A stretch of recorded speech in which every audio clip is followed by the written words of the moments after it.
আলাইকুম বন্ধুরা, তোমরা কেমন আছো? আমি আলহামদুলিল্লাহ ভালো আছি। দেখো আজকে আমরা কি কি রান্না করছি তোমাদেরকে আজকে দেখাবো। ছেলে ভাত বাড়তেছে, নে গরুর মাংস নিবি, টমেটোর সস, এটা অনেক মজা লাগে, আমরা বেশি বেশি খাই।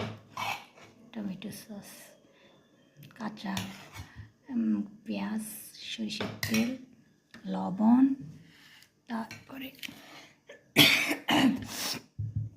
পোড়ামরিচ দিয়ে এটা বানাই। গরুর মাংস নিবি?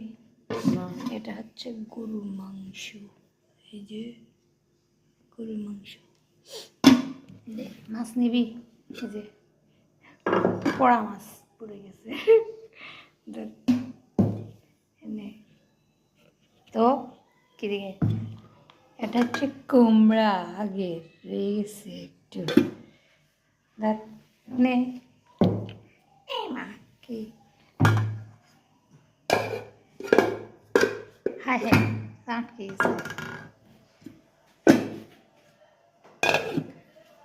তো ওই আছে আলু ভর্তা, আছে আলু